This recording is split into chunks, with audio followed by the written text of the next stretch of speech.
I didn't want to do it, but it looks like we're just gonna have to do it. Welcome back to the channel, guys. That's right, it's a T-bucket episode, and we got ourselves some nice, beautiful pressed-on bearings to our axles. We essentially did a number on this T-bucket during the Hot Rod Power Tour. There were a lot of things that broke. I would say it was a successful run, though, considering we kind of limped back kind of on the last day. But I will say, over 1,000 miles in a Speedway T-bucket, I would say it was still a success.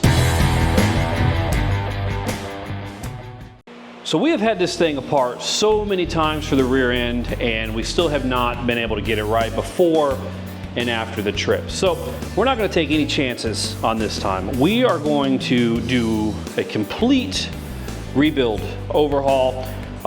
Yeah, new stuff. Tired of taking it apart. But I did identify the issue on the right side. It has something to do with these brackets. And I identified, oh, what are you doing over here? The issue on the left side, which had to do with the brackets and the bearings that are on the axles themselves, which I'll talk about when we get to those a little later, because this one's gonna blow your mind on what we got going on here. But I think we've actually identified what the issue was with the rear end here. So I want to get this thing back on the road before we start tackling all the other little things that, well, kind of went bad during the power tour. As you can see, we're stuck at 3,500 RPM. That wasn't 9K, well, 8K. Oh boy, I almost forgot to mention, we also have water leaking down low, and it's not coming from any of the coolant lines or the radiators. So we're going to add that to our list of things to, well, add to our rebuild list. But let's drop these axles in and see if we can go for a drive. So I'll tell you this, we're just going to do this a very non-traditional way, get this old race out. The bearing that was on this side was counterfeit. It was a counterfeit Timken bearing, and I went to the Amazon store that I bought it from, and they're shut down. So we had a full blowout on the bearing itself on this side, and it's really, really hard to see in this here, but these were all pitted and damaged. Not even too sure where that happened on the race, but essentially the bearing itself just completely just exploded internally, and we lost a lot of fluid, but we're gonna get that fixed up. This side shouldn't be too bad. This was never really our problem side over here. It was the other side. But this side also had some bent brackets as well. And I'm starting to think that we may have had just a bit of an issue with fitment, which I'll tell you about that here in a second, because I think it might have to do with the wrong axles. Hopefully this one goes in just a little easier than originally.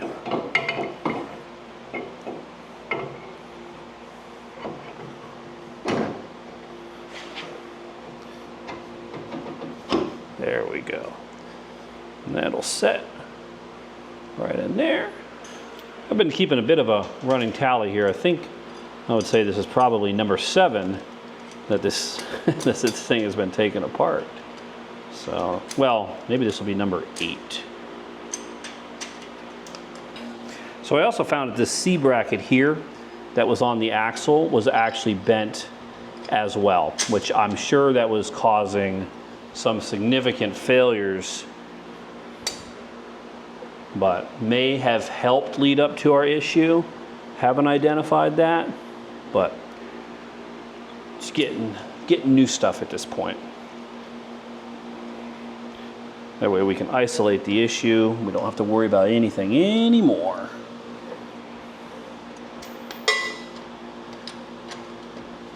So I just took a second to look at the instructions for this little thing, this little conversion kit here, and yeah, I know it. They cause issues, more issues than anything else. But there's no washers. It literally says do not use washers. I don't know why it would say that. But looking at the way the nut is set up, there is no meat for that to grab. Barely any. Now, I originally had it set up with just the lock nuts on here, but it just doesn't seem right. And at least with a washer, we can kind of distribute some of the force and the torque that comes down with it. I'm afraid that these could actually potentially, it's not soft steel, but could potentially possibly break free or pull free. There isn't really much that's resting on there. So I've got some little extra washers here. I kind of, if you guys remember from episode 1, I had a whole bucket of leftover hardware. So we'll just throw these on here for now and see. I may try to finesse just a little bit. See, maybe we can change the mounting pattern around just a little bit as well. So change of plans here. This bracket was on here just like that, right? And I don't see what purpose it really serves. It kind of just sits over everything here, and it really doesn't do anything but act as a spacer. So I think we're gonna pull that out, not even use that. Again, I don't see the scientific engineering purpose or what specialty it serves, but this one's a little smaller, fits over the edge of the housing of the bearing seal, and it'll press the bearing on with the T-bolts in, and then you'll have just a little bit of gap. But that other little metal one here, this doesn't serve any purpose. So let's remove that and try that now.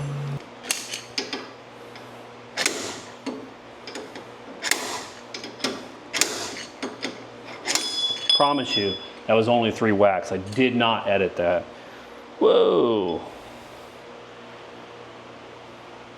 Well, this one's actually in, this one wasn't bad condition at all. There, the other one was the one that was completely trashed out. Get her cleaned up though. All right. See if this one was never easy ever to put in, if I do recall. And the reason was, it was because that posi track rear end of getting the 2 sets of splines, if they get off just a little bit, which I think they are because I twisted the other side, we're screwed. You know, you were like very inconveniently sleeping.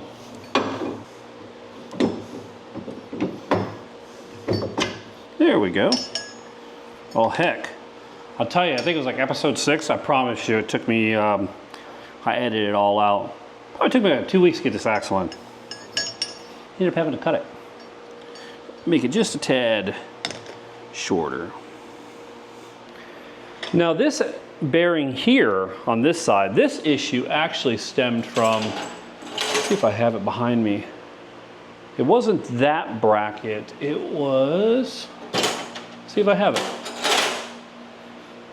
This one was bent. So what was happening is the caliper was twisted and it was offset by this bracket, and it was running on the brake rotor completely off center. So the bearing on here, the original one, this is a new one obviously, started to leak just a little bit and found that the actual seal was busted in here, but it was actually a true Timken.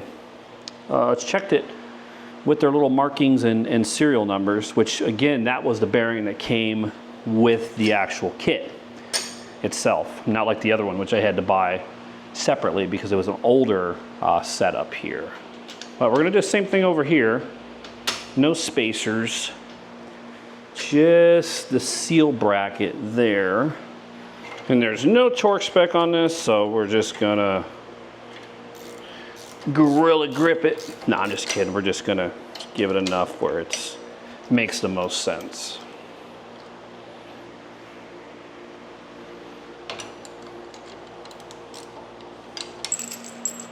All right, so driver side is gonna get 4 of these chunky suckers, if I can count, and then passenger side gets 4 chunkies, and then a skinny boy, skinny boy, skinny boy, skinny boy. So that's kind of what I measured out in the previous episode when we assembled this thing originally. If you ever use one of these kits, it's always gonna be, well, it's gonna be different.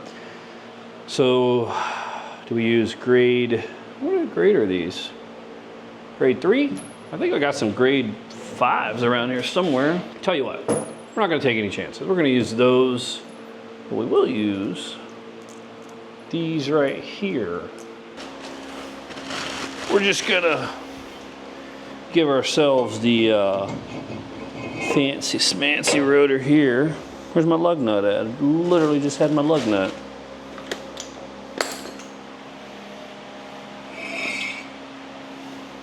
Nope. There it is. All right. Now, here comes the fun part. Just love lubing up slide pins. It's like my favorite part right here.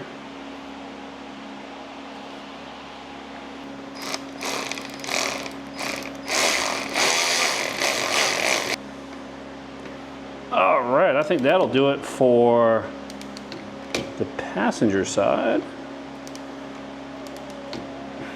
I'm having to do something a little bit different over here. Well, I ended up doing it on both sides. So originally, on the spacer setup, we had two large ones and then a little skinny one. I don't remember what the measurement was, 3 1/4, but anyways, this is what it was originally set up with before. Because of the new bearings that are on here, and they're actually pressed on correctly this time, I don't want to have to shave the axle down, so I ended up having to add one more shim. So we've got a heck of a thick amount of shims going on here, and just to make it work. Problem is, if I don't do this, none of the setup doesn't even clear. And I'll show you where it doesn't clear here, right on the back, because it's hitting essentially the T-bolt. Well, T-nut, T-head. So here's what we got going on. Because of the bearings actually being pressed on correctly and not wanting to cut the axle again, because the reason we shimmed it, well, cut it in the first place is because it was pressed in correctly and it was counterfeit bearing. But it's hitting the head of the T-bolt back here. So I'm having to add that extra shim here just to get everything to clear that there. We didn't have that issue in the beginning because everything was so compressed together, because the actual bearing that was on there, even the seal, was a lot smaller, so everything was coming together and seating in even deeper. But because it's actually set up correctly now, got a little bit of a binding issue there, but got the shim there, extra one there, so a total of 4, and then 4, that'll clear us up. So we should be good to put the, well, gotta find some brake pads, but it should be good to put the caliper on. All right. That is perfectly straight. And that looks way better than it did. Oh, there you go. There's a better, more lined up photo right there. That looks way better than it did before. You guys remember it was like cockeyed. So we'll go ahead and get this insane mess cleaned up, but do a quick little safety check. Let's say that looks good enough. We'll get the wheels on there.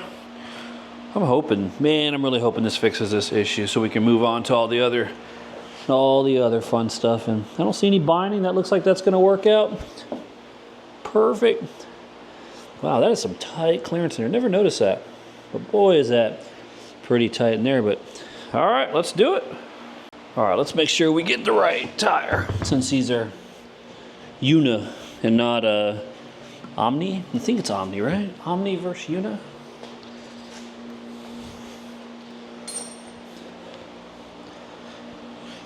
And these are finger pinchers.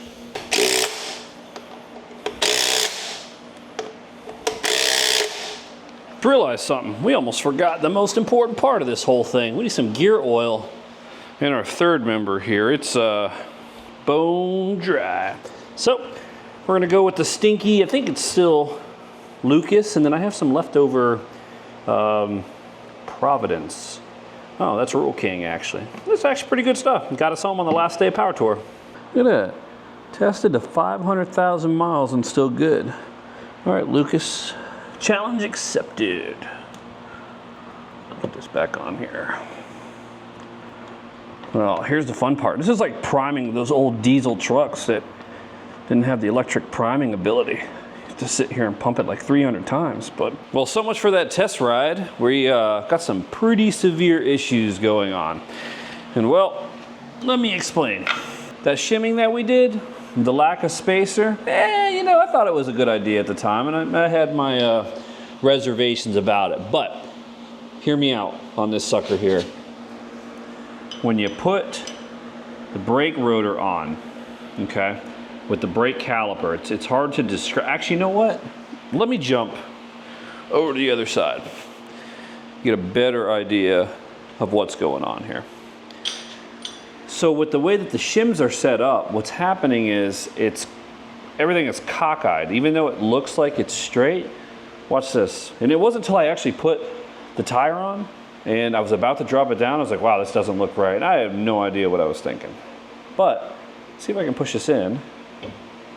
So if I push that in, right, that sits completely off centered. It's hard to see, but once you put the tires on, so what's happening is the top is bolted down and the top is running flat, but this part at the bottom is completely off centered. So you're not getting full contact again. And well, the reason it's doing that is not quite the spacers, but that's part of the issue. Let's jump back to the other side.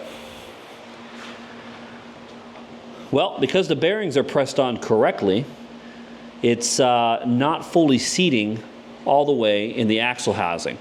So what's happening is the two ends are butting together on the inside of the third member there, and you're not getting a full flush mount. Even though the bracket itself is fully flushed, it's just not quite right. So you know what this means, right? I didn't want to do it, but it looks like we're just gonna have to do it.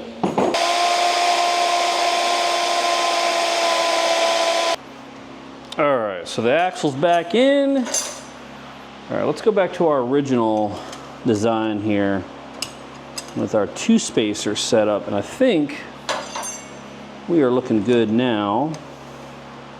So we'll torque these down. And I think that might have done it. So I kid you not, I have been at this thing probably now for, I kid you not, 10 hours or so. Good thing for YouTube, right? The magic of editing, because probably ended up being a 30-minute video, but we got it. I think we got it. Did I say I think? So after trimming the axles, everything went in, right? I didn't have to trim the left one after trimming the right one. But everything now looks straight. I went back and looked at some of the original videos and from earlier when we put it together, and yeah, it looked straight, but it wasn't really straight. But this is straight. So we got rid of our excess shim in here, added a washer in there, switched around these two brackets. And remember that one I got rid of, that tiny shim? Was able to get that back in there and get it all tightened up. So cross your fingers, that's good. Now, on the other side, same thing. Remove the shim, added a washer over here, switched up the plate just a little bit, was able to get that other smaller shim back in. So I would say, I think we're good. There is still one little issue, and this thing is like binding up. I wouldn't say binding up, but it is tight just to get it to really turn. Those brakes are, let's say they're either engaged or they're just, that's hard to turn. So, I don't know. We're gonna go for a test drive. Hopefully, yeah, hopefully that fixes it out. And then I moved the T-bucket again, and it's kind of hard to see, but you gotta look at this. Just by raising it just a little bit, that transmission is just dumping fluid. So, yeah, we're gonna still test drive it, but we really got to get on that. But I'd say straight there. Let's slap some wheels on it. All right, guys, so we got the T-bucket all pushed out and everything, and I think we're about ready to go for, let's just say, a test ride. So I didn't hear any noises or anything when I pushed it out. No weird clickety-clacking, but I will tell you, I did something special to the exhaust, so you're gonna have to wait to hear that one. Wink, wink. But filled it up with a little bit of water because we do have a water leak. We're gonna talk a little bit about the future of this thing. There's a goal. There's a goal to make this thing pop a wheelie by the end of the year. That's my goal, and it involves wheelie bars. So we're all good. Everything's aired up. Let's go ahead and hit the road. All right, let's start this sucker up. See what we got. Oh yeah, it sounds much better without the baffles in it, doesn't it?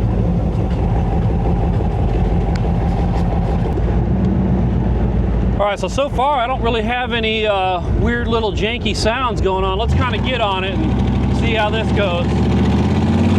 Woo!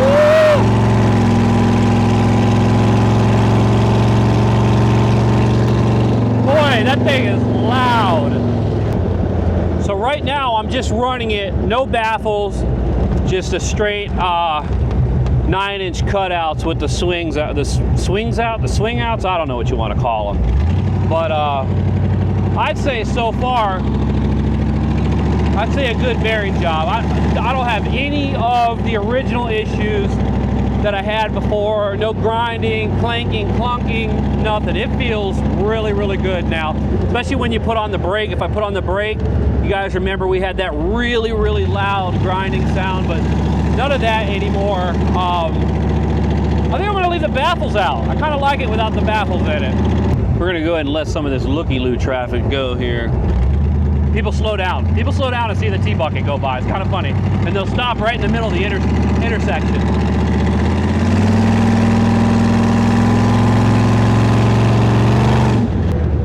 But let's go over here. Let's go this way. A little bit less traffic. It is 5 o'clock afternoon traffic around here, so it's kind of built up.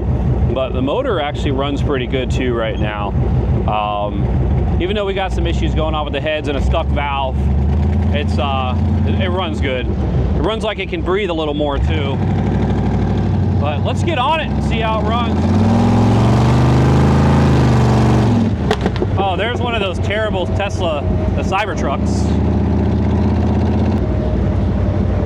It's a good road over here. They're doing a lot of construction over here, so this looks like a nice road. No traffic, no nothing. Let's get on it.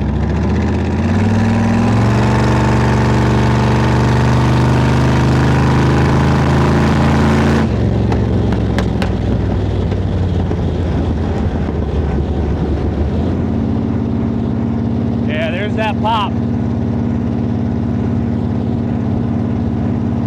So we got a little bit of a, I don't know, metallic sound coming on the left side, driver's side, but I don't think it's the bearings or the axle or anything. I'll double check. I think it might actually be the trunk lid, but we'll check that out when we get back over to the house. Make sure it's nothing that we did, just to double check that everything is nice and tightened up. But yeah, let's get on it.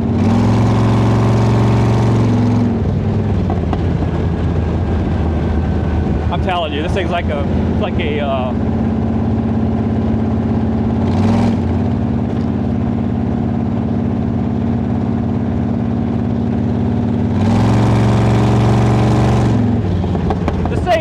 go-kart. It's a V8 powered go-kart. I can't describe the feeling. It's wild, but it runs so much better. I know I've said that, but it's good. I'm very happy. Very, very, very happy. All right, guys, so that's it for this episode on the T-Bucket. Don't forget, we've got swag for the channel now, hats, shirts. All the proceeds directly fund the channel and all our shenanigans there. So now that everything's repaired, I'm pretty happy. I think we can move forward with the engine, transmission, and all the stuff that has to be prepared. But I'd say we get on it one more time.